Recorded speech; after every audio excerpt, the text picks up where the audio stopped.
Bismillahirrahmanirrahim. Assalamualaikum warahmatullahi wabarakatuh. Alhamdulillahirabbil alamin. Hamdan katsiran wa kabiran kama yuhibbu rabbuna wa yarda. Allahumma shalli wa sallim wa barik ala nabiyyina Muhammad. Allahumma 'allimna ma yanfa'una wanfa'na bima 'allamtana wa zidna ilman. Allahumma yassir lana kullal khairi wattaqwa wa la tu'asir wasmim lana bi khairin.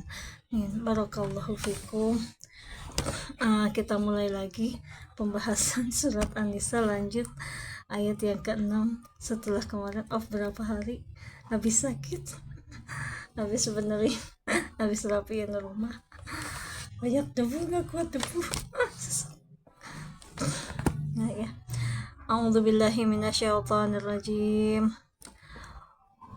Wabtalul yatama hatta idza balagun nikaha fa in anastum minhum rushda fadfa'u ilaihim amwalahum wala ta'kuluha israfan wa bidaran ay yakbaru ومن كان غنيا فليستعفف ومن كان فقيرا فليأكل بالمعروف فإذا دفعتم إليهم أموالهم فاشهدوا عليهم وكفى بالله حسيبا. Dan ujilah anak yatim itu sampai mereka cukup umur untuk kawin. Maksudnya ujilah yaitu mengadakan penyelidikan terhadap mereka tentang agamanya, keagamaan, usaha-usaha mereka, kelakuan, akhlaknya dan lain-lain sampai diketahui bahwa anak itu dapat dipercaya. Maksudnya di tes gitunya, diteliti dulu apakah anak itu udah siap, udah matang, punya sikap kebijaksanaan dalam kedewasaannya dan sudah mampu memanage dirinya dan hartanya, sehingga pantas untuk menikah. Kemudian jika menurut pendapatmu mereka telah cerdas, pandai memelihara harta, maka serahkanlah kepada mereka harta-hartanya, dan janganlah kamu makan harta anak yatim itu lebih dari batas kepatutan, dan janganlah kamu tergesa-gesa membelanjakannya sebelum mereka dewasa. Barang siapa di antara pemelihara itu mampu, maka hendaklah ia menahan diri dari memakan harta anak yatim itu. Dan barang siapa miskin, maka bolehlah ia makan harta itu menurut yang patut. Kemudian apabila kamu menyerahkan harta kepada mereka, maka hendaklah kamu adakan saksi-saksi tentang penyerahan itu bagi mereka, dan cukuplah Allah sebagai pengawas atas persaksian itu. Subhanallah. Jadi maksud ayat ini untuk para orang yang diberi amanahi untuk mengurus anak yatim, maka dia diberi kuasa untuk menjaga, memanage, mengatur harta anak yatim itu. Dan apabila dia mampu, termasuk misalnya orang yang memelihara anak yatim itu dia berkecukupan gitu ya, maka dianjurkan untuk tidak memakan harta anak yatim itu. Jadi dipisahkan. Jangan istilahnya dia benar-benar dianjurkan untuk ikhlas untuk dalam memelihara anak yatim itu yang lebih baik. Nah, kalaupun dia mengambil, maka jangan lebih dari sekedar kepatutan. Jangan istilahnya mentang-mentang diamanahi dia seenaknya. Nah, seperti itu. Jadi tetap dijaga hak-hak anak-anak yatim itu. Masya Allah ya, subhanallah, sampai segitu detail dan ajaran Islam itu. Nah, dan jangan pula tergesa-gesa gitu ya, mentang-mentang sebelum akil balik nih pakai aja dulu duitnya gitu. Habisin apa gimana gitu ya, mumpung anaknya belum ngerti. Nah itu nggak boleh. Dan tetap istilahnya di sini ada amanah, ada tauhid, ada nilai, banyak nilai di sini. Ada nilai tauhid, yaitu bahwasanya Allah Maha melihat. Dua, ada amanah. Nah situ tuh ada pokoknya sifat-sifat yang benar-benar diuji, dan tentunya pahalanya juga besar bagi orang yang amanah, yang sabar mengurusi mereka, mendidik mereka. Jika sudah sampai waktunya, misalnya udah dites, dia sudah akhir balik, sudah mampu mengurus hartanya, maka berikan, dan istilahnya biar dia memanage hartanya sendiri. Dan dalam dalam memberikan harta anak yatim itu, maka sebaiknya ada saksi-saksi bahwa ini hartanya segini, jadi sehingga di kemudian hari nanti tidak ada perselisihan. Subhanallah, bagaimana Allah menjaga hubungan agar tetap terjalin hubungan silaturahim, dan tidak ada suuzon, sampai Allah perintahkan untuk agar ada saksi-saksi, agar yaitu tadi tidak ada suuzon, dan akhirnya pun baik. Nah seperti itu, sampai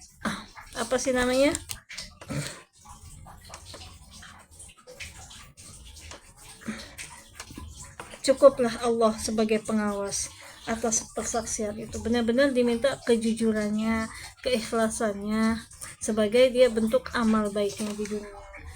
Dan ini masih ada hubungannya, kaitannya dengan 5 ayat sebelumnya ya. Ini kan 6 ayat, yang ke-6 ayat terakhir dalam pokok hal pernikahan. Nah yang kita balis lagi yang di awal kemarin itu, yaitu satu, bahwasanya di surat An-Nisa itu, bahwasanya berdasarkan sifatnya Allah membagi dua hukumnya berdasarkan sifat, yaitu hukum kondisional dan unconditional. Yang kondisional itu sifatnya fleksibel gitu ya, yang kondisional itu fleksibel.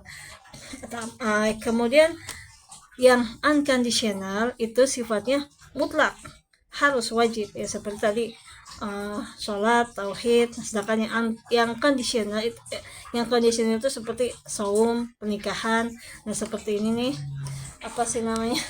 banyak lah ya contohnya gitu ya. Sedangkan yang unconditional itu bersifat mutlak. Nah kemudian yang kondisional di ayat pertama itu perintah bertakwa dengan melihat ke proses penciptaan diri kita manusia, dan anjuran secara tersirat. Kemarin sudah saya kasih tahu ya tersirat itu apa, untuk menikah. Kemudian yang kedua adalah tauhid dalam hal meminta. Nah yang ketiga adalah mengurus hal anak yatim. Itu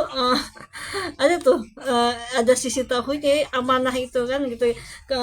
Tapi bukan di ayat yang pertama. Kalau di ayat yang pertama tadi dalam hal meminta dan dalam hal silaturahim. Kemudian yang di ayat kedua dalam hal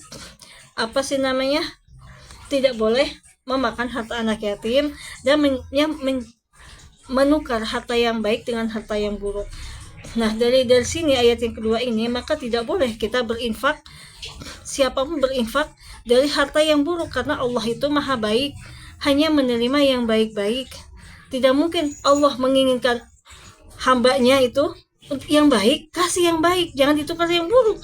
Nah bagaimana mungkin, itu adab terhadap manusia, tidak boleh menukar harta yang baik dengan yang buruk, apalagi adab terhadap Allah. Sedangkan Allah itu maha baik, punya nama-nama yang baik, asmaul husna, dan sifat yang tinggi yang baik, sifatul ula.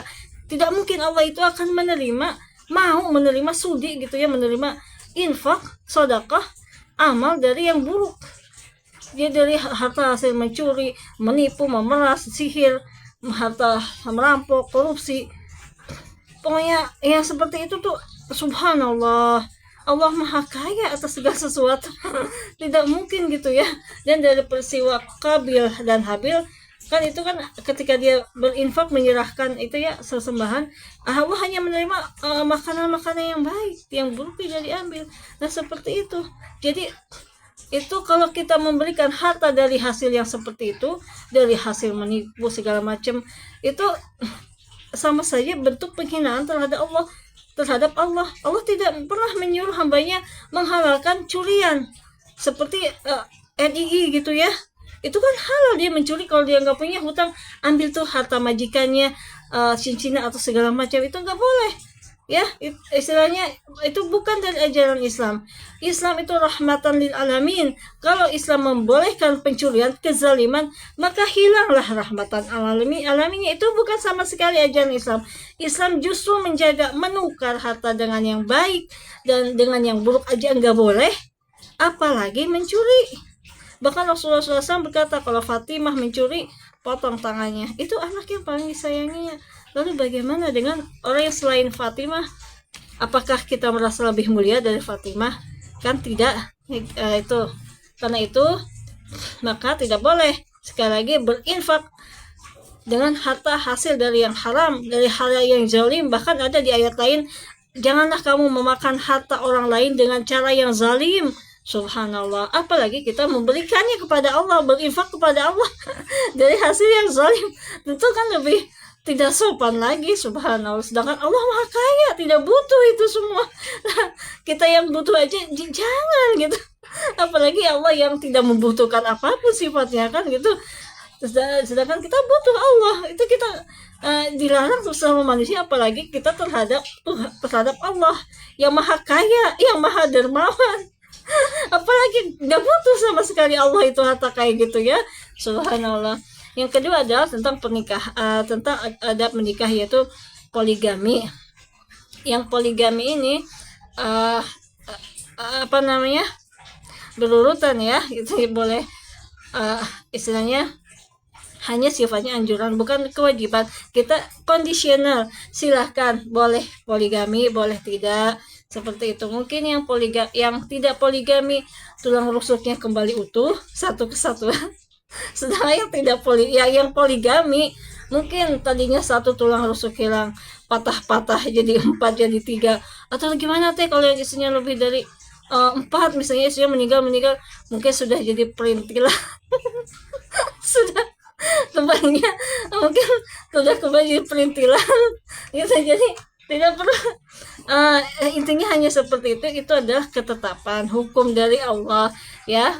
Nah kemudian apa sih namanya, tentang mahar. Nah bagaimana Allah memuliakan seorang wanita, bagaimana bahkan Allah berikan nilai bahwa harta mahar itu apa sih namanya, apabila mahar itu diberikan lagi digunakan oleh istrinya untuk makan bersama dengan suaminya, untuk istilahnya dibelanjakan untuk kebutuhan mereka. Allah sebut bahwa itu adalah makanan yang lezat, yang nikmat, lagi baik pengaruhnya, mempunyai pengaruh yang baik. Itu mahar nilainya. Berarti subhanallah bagaimana memuliakan wanita seperti itu.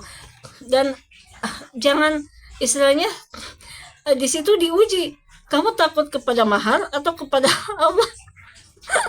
Gitu kan, ada mungkin mahar yang tinggi kenapa gitu ya. Kalau dia ingin apa-apa minta sama Allah, langit bumi punya Allah gitu kan ya.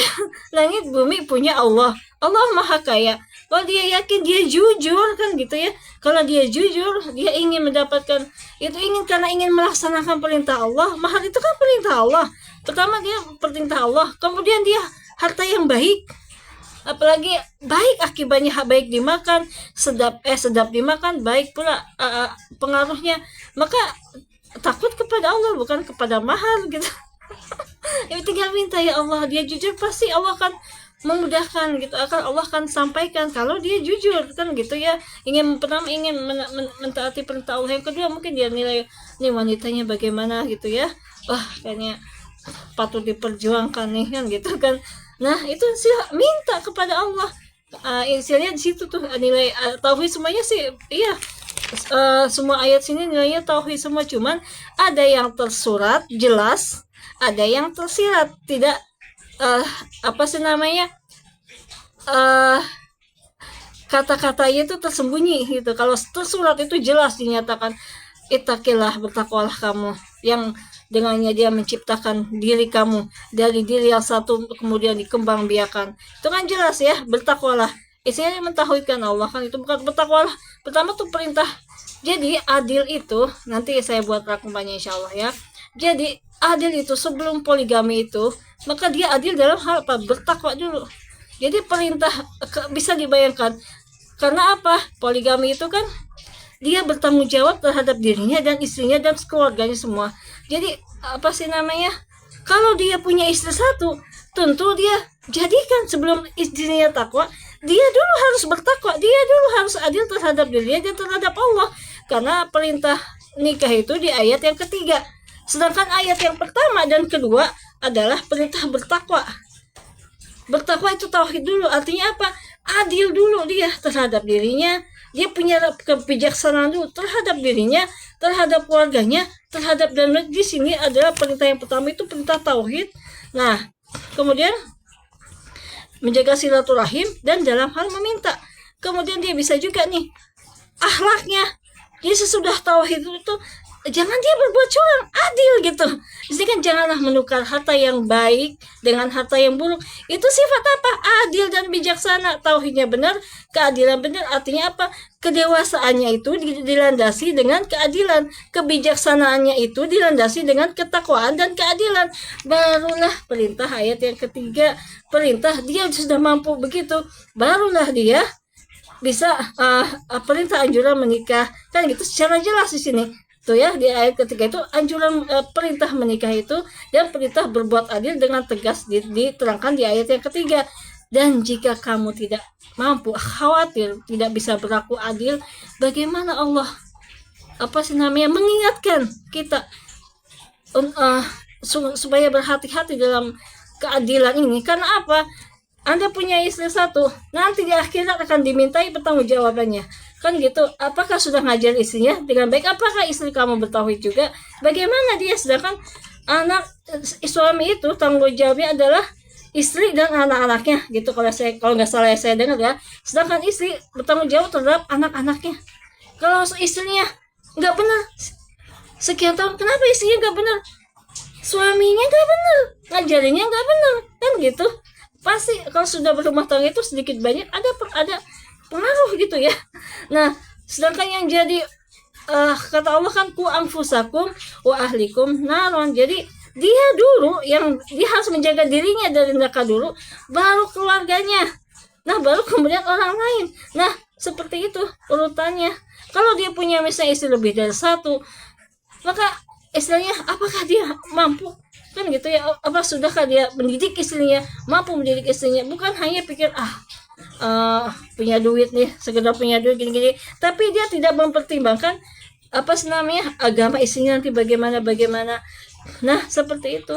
Ini juga jadi landasan untuk hati-hati dalam mencari pasangan. Dilihat agamanya bagaimana, akhlaknya bagaimana. Karena sini ada perintah ujilah mereka anak-anak yatim itu apakah sudah pantas dia menikah. Ujilah, maksudnya ujilah, dilihat, selidiki bagaimana agamanya, akhlaknya, segala macam. Itu adalah suatu pengajaran kehati-hatian sama Allah, bahwa jangan sembarangan gitu loh, jangan sembarangan menikah asal nikah. Dia nggak tahu bagaimana istrinya, bagaimana untuk apa saya bagi berumah tangga, ngajari istrinya, istri nggak tahu gimana rumah apa sih namanya suaminya, apa ya dalam hal melayani suaminya, bagaimana menjadi ibu istri atau suami istri yang baik, jadi ibu dan bapak yang baik. Nah, seperti itu yang terjadi pada saya juga seperti itu. Saya itu mau belajar. Nah, demikian ayat yang apa sih namanya yang di surat An-Nisa ayat 1 sampai 6 ini yang baru saya lihat ya langsung. Jadi kalau misalnya saya pikirkan dulu tuh, bikin rangkuman kan biasanya dipikirin dulu tuh, renungin, nah gitu. Kalau ini enggak, mubasyaratan langsung. Nah, sedangkan apa sih namanya Kalau rangkuman tuh biasanya saya pikirkan dulu dia begini-begini, itu insya Allah beda, nanti insya Allah saya buatkan rangkumannya. Nah, itu juga terjadi pada saya. Berapa puluh tahun saya ingin mencari Islam, mana Islam yang benar, dan saya selalu ingin belajar Islam. Nah, itu selalu dihalangi pula. Ya Allah, sampai akhirnya saya mengenal Islam di usia yang hampir 40. Alhamdulillah masih diberi kesempatan mengenal Islam. Bagaimana saya harus berakhlak kepada Tuhan saya, kepada Allah, kepada nabinya, kepada Al-Quran, kepada hadis. Nah, kalau untuk memahami Al-Quran, alhamdulillah mudah ya. Sedangkan kalau untuk memahami hadis, awalnya saya bingung.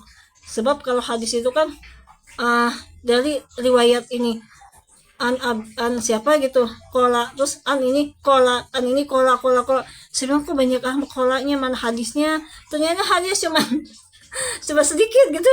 Kalau Rasulullah SAW cuman begini. Terus apa yang saya lakukan dengan hadis ini, bagaimana saya ini dengan hadis ini. Nah gitu, jadi masih karena masih newbie ya. Sedangkan kalau Al-Quran ini bedanya itu, kalau Al-Quran ini kita baca itu lebih mudah kita pahami. Sedangkan kalau terserang aja, kalau hadis tuh masih agak bingung. Jadi saya belum mengenal sanad, matan juga baru ngerti dikit gitu. Nah seperti itu. Dan masih isinya masih perlu belajar. Jadi demikianlah. Kalau yang benar itu datangnya dari Allah semata, sedangkan kesalahan itu notabene datangnya dari saya dan kebodohan saya, dan juga dari gangguan syaitan.